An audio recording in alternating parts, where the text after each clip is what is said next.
you have to adjust your perspective and be like, well, that's just not who he is. But that doesn't mean he can't be a great wide receiver just because early in his career, you're going to have to scheme him some openings. Thanks for listening to KC Sports Network, proudly presented by Emprise Bank. If you're thinking about starting a business or know someone who is, check out Emprise Bank's SBA loans. It's always good to know your options, and they can be your partner in possible.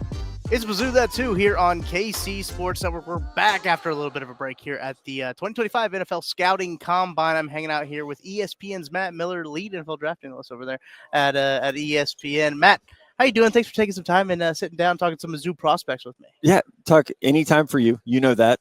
Always happy. You are like a drink of cold water in the desert. You know, you run around at Radio Row, and I know you guys are getting a lot of great interviews with people. So you run around, you talk to all these people, you do all the different teams. But then I just get to sit down and talk with you, and it's all it's missing is a couple cold beverages. We could have arranged that maybe. Yeah. I don't know if they let those in. Probably not. Row.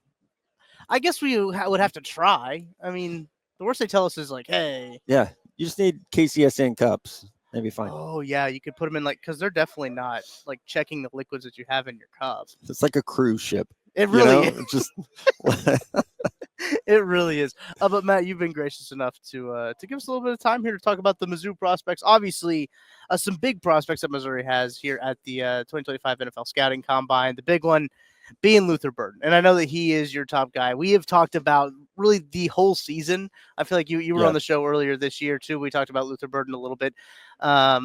He has been one of those guys that really, since he came out of high school, people have been really high on him and keen on him as an NFL prospect. But I think that there's been a little bit of a tone shift with Luther Burden recently. There's been a lot of mocks having him fallen even to the second round. I find that strange. And what do you kind of think is going on with like the recent Luther Burden maybe slide? Yeah, so the slide is definitely out there amongst media members. My coworker Mel Kiper Jr. had Luther falling out of his first round completely, which I gave him a decent amount of ribbing for that one. I don't understand it. I'll say that. I've heard rumors, I think like probably everyone has, of there's quote unquote character concerns. I've talked to folks at Mizzou about that and said, hey, what are the character concerns? I'd love to hear them. And it's that he is an introvert. He's a quiet guy. He kind of goes his own way. That is uncommon for a wide receiver, as we all know. To me, it sounds like a positive instead of a negative. Yeah. So I think that's where this week is huge for Luther. I mean, there's, he had a down year. I don't know that was all on him. Mm-hmm. And my big thing when scouting wide receivers is you got to look at what they can do, not what they were asked to do or what they were allowed to do. And no disrespect to Brady Cook or to the offensive staff at Missouri, but they didn't get Luther the touches that he always needed in a game. And I think that's something that, so this week for Luther, if I were in his camp, I would tell him, you're going to get asked about your attitude. You're going to get asked about your work ethic. You need to sell yourself and explain to people, hey, I'm just a quiet guy. Like it may come off sometimes as arrogant or lackadaisical, but it's just, I'm just quiet. That's okay. Right. Yeah. And then I think this is where a college head coach really can help their players, because this is where Coach Drink could get on the horn with NFL teams and say, hey, Luther's my favorite player I've ever scouted, or had, or whatever, and be an advocate for him. I'm sure that's happening behind the scenes, as well as we know Drink and Burden and their relationship. So I don't understand the slide. He's my number one receiver in this class. I think he's a dog. I think he's Stephon Diggs, DJ Moore, but he's built like Jamar Chase. Like, I think he's great. And, I've been doing this for 15 years. When you hear credible reports about a player being a knucklehead, it's like everyone is like, they can share an anecdote about, oh, this thing happened or that thing happened. I've never heard anything about Luther that way, other than, he got a little heated that he wasn't getting touches in games when they were losing, which, I kind of get it. Travis Kelce does it on the sideline of the Super Bowl, and nobody really cares. So it's just different when you're 21. Absolutely. And I do think one of the interesting things is that, maybe this year didn't go as a lot of people envisioned for Luther Burden. There were Heisman expectations and everything. Yeah. And I think that does kind of impacted his stock a little bit, but the slide has been more as of recent, not after like the season even. And I think that was really interesting as well, like the timing of it all to happen now. I just still think that it's one of the things that, man, if he's fallen to the Chiefs at 31, like you almost said 32. Oh man. I hate to bring that up. I know it's okay, but if he's fallen to Kansas City, there, look, I'm going to be okay with that. I think a lot of Missouri Chiefs fans would be very okay with that. It's a very interesting situation when it comes to like processes like this and the combine, and how these players will work out if they work out here, if they do their pro day, a mix of the both of them too. I do think that like this can only help Luther in terms of his testing. I'm a huge believer in that. You really can't hurt yourself at the combine unless you get kicked out like Reuben Foster did. Right. But you can help yourself. And I use the same argument for Shedeur Sanders on why he should throw. No one's going to knock you if you skip a pass to a guy you've never thrown to before, but it can help you. Yeah. And I think the same for Luther. This is an opportunity where you can answer even some of those just like attitude questions by showing up and competing. I do think, he's going to run the low 4.4s if he runs here. I haven't heard if he is or not. I hope he does. Yeah. I think that's going to help people because he gained weight. And that's like he bulked up a little bit. And I think he did that to be a number one, to be a guy that was going to get 90 to 100 touches. That didn't happen, obviously. So I do think this will be key for him to just show that athleticism. And I have talked to Coach Drink about this one, and it's like Luther just needs to remind folks of who he is. Yeah. And that's what this week will be about for him. It's what the Mizzou Pro Day will be about for him. It's just letting people remember that this is a player we've been watching since he was a true freshman, and he's been one of the best players in the country ever since then. And then, for teams to, I think, get excited about the role that he could have in their offense. I think there's something, too, where he didn't participate in any of these pre-draft all-star games, right? He was an underclassman. Yep. Underclassmen now can go to these, but he didn't participate in any of that. And I wonder if it is a little bit of, kind of out of sight, out of mind. Oh, without a doubt. Oh, yeah. And, the longer you do this, you see that where you have the shrine and senior risers. Right. And then you're like, oh, my God, this guy's so good. And then you get to the combine and you remember, oh, wait, none of the juniors were there. Or most of the top seniors weren't there because they all opt out, And it's like, so it's fun to get excited about players at the East West or at the Senior Bowl. And then you put them back with the whole class and you're like, oh, wait, actually, he's probably a mid-round 2 player. He's still a good player. But once you get them into the whole mix, it definitely adjusts your perspective a little bit. So I want to get kind of your insight here. I don't want you to reveal any state secrets or anything. And as you mentioned, the slide has been mainly with the media. From NFL sources that you talked to, has there been any hesitations other than what you mentioned with him just being kind of a quiet, reserved guy in terms of where he's falling on NFL teams' boards? I think there's a big mix, and the key there is fit and usage. For sure. I think one of the chief complaints about his game is he a player that can get open on his own, or is he a guy that you're going to have to scheme some space for him at least early on? And that's where I think that's the biggest disconnect right now is you have some evaluators like myself who say, okay, scheme him some touches then. This sounds pretty easy to do, right? And then you have others who say, no, we want a true X that can go win on their own and operate on their own. So I think it's just like you have to adjust your perspective and be like, well, that's just not who he is. But that doesn't mean he can't be a great wide receiver just because early in his career you're going to have to scheme him some openings. I do like I think we've talked about this too off air, just your player comp of Stephon Diggs. I think that's a very interesting comp to him because that's not his body, right? Right. I mean, he's a lot bigger of a body. When you look it up if you're on Google and you just type in, Luther Burden player comps, you see all different kinds of them. I've seen Deebo Samuel is a very common one to him as well, just because I think a lot of the frame and maybe even the usage too that he had at Missouri, which, you saw him kind of line up in the backfield sometimes just to try to scheme some stuff that Kirby tried to do there. But I do think how he fits in with some teams is going to be what are some of those teams that you see him fitting in really well with? Yeah, so I think Dallas comes to mind immediately. And I'll take my Niners out of this. Sorry, Chiefs fans. I'm not going to say sorry. No, you guys beat the hell out of us every apologize. year. Never mind. Actually, I am mad at you guys still. The Niners would be a fit, but they have receivers, right? So I think Dallas at 12 would be a great fit because they have CD. They have their guy. You could move him around. You could get him in the slot. You could scheme him some of those intermediate things. You could get, and I think Brian Schottenheimer will be a little more creative with how they use their weapons. I think Miami would be fascinating, which they have Tyreek and they have Waddle, but they do need a number 3, and Tyreek may want out next week. You never know.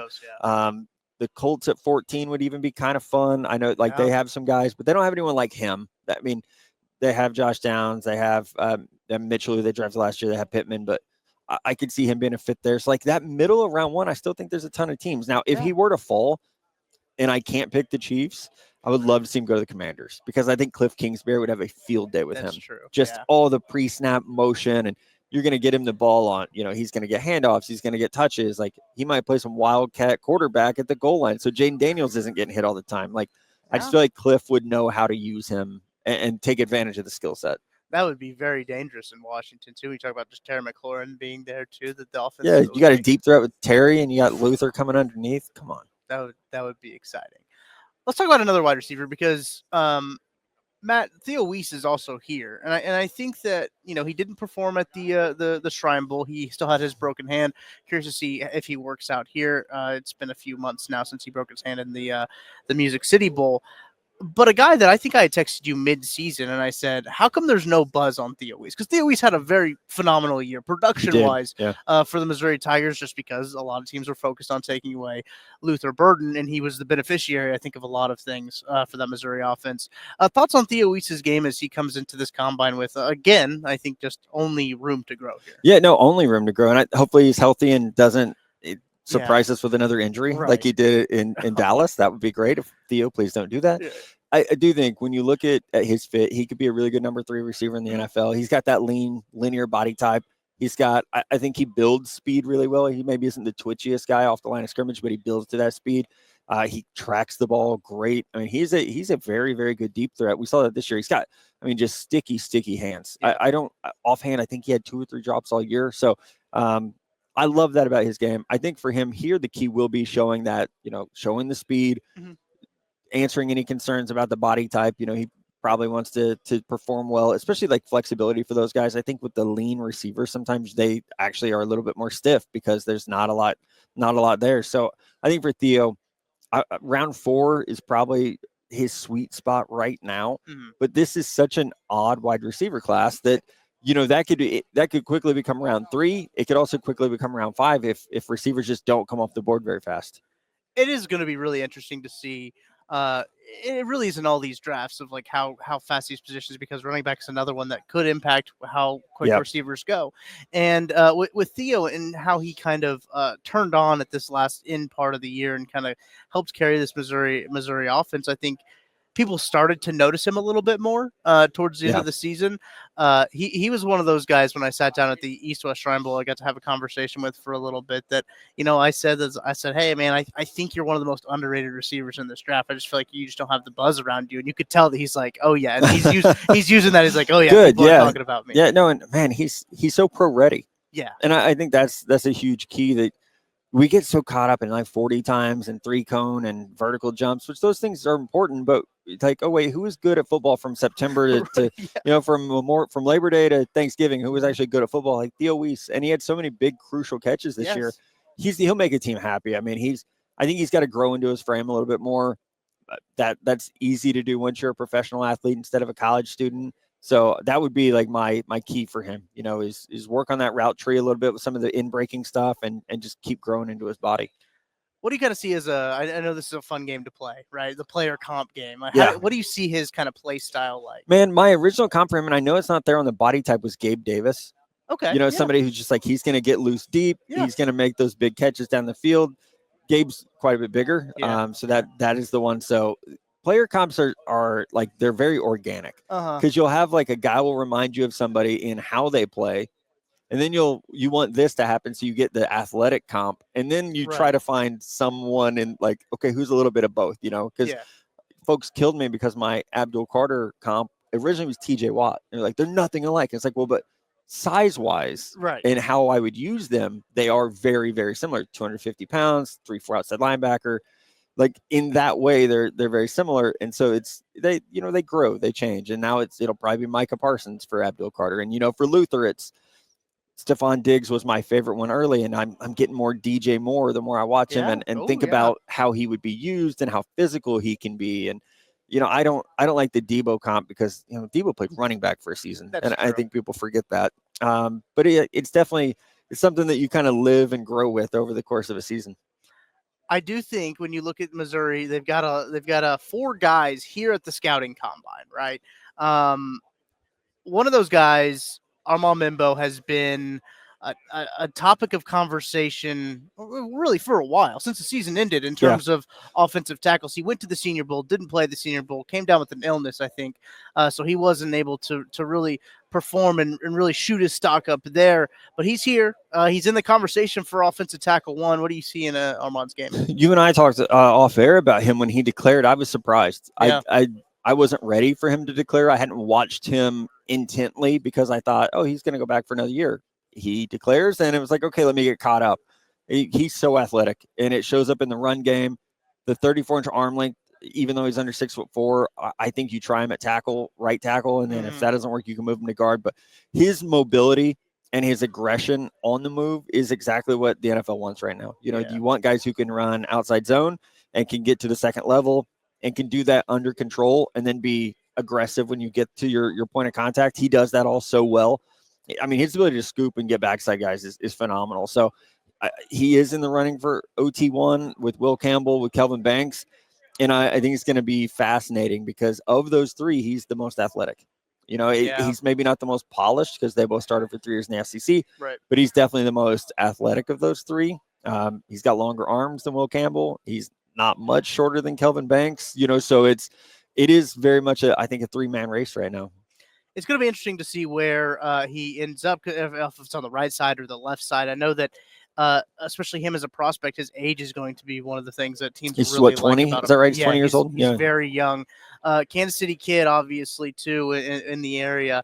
So Chiefs fans are obviously going to be enthralled with him when it comes to pick 31 if he is still over there on the board.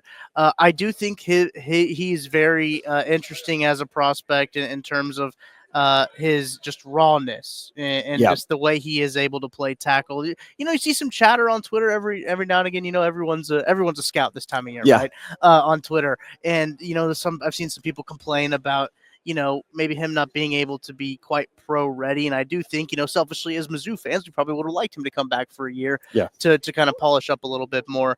But I really did, as you mentioned, was surprised that he came out. But like the more I watched the tape too, and as I talked to the draft guys, Kent and Maddie, and even you, like you more you watch it, you're like, okay, like this guy's got some really solid pieces there that, you know, an offensive line coach at the NFL level will probably be ecstatic to get. Yeah, and I have a suspicion that no offensive lineman is actually pro ready. You know, it's like what they do in college. I think it's fair. It's so different, and we don't see a lot of offensive linemen come in and have immediate success. Yeah, you know, like for Creed Humphrey and Trey Smith to come in and play as well as they did is an anomaly. That does not happen. Even Joe Alt last year was good, but like if you look at Joe Alt's stats, I mean, he still gave up a lot of pressures and you know, still gave up sacks. So I think with Mimbo, you get really excited about the potential and the athletic ability, but it's not like the floor isn't, you know, it's not super, super low. It's not, there've been it's not Mekhi Becton, you know, who was like, that guy had to learn how to do a pass set when he came out, you know, it's like, it's not to that level. Like, and again, he's so athletic that you can get him doing enough good early on. And maybe that's the case where he does start at guard, you know, because he's a little bit more protected. And then as he gets comfortable, you can move him outside. But yeah, I mean, he's a rookie starter to me. All of the guys here at the scouting combine are offensive players for Missouri. Yeah. Interesting to note. Brady Cook, one of those invites. And look, you know, at the Shrine Bowl, he was there. I was talking to a lot of people, just trying to get an insight on how teams and how these scouts were viewing Brady Cook. And he's loved by his teammates. Look, if you're a Mizzou fan, you know that he's loved by his teammates. And even when he went to the East-West Shrine Bowl, it was their teammate's favorite teammate was Brady Cook on that East roster. And he played well on the I think he was on the East team for the East-West Shrine Bowl.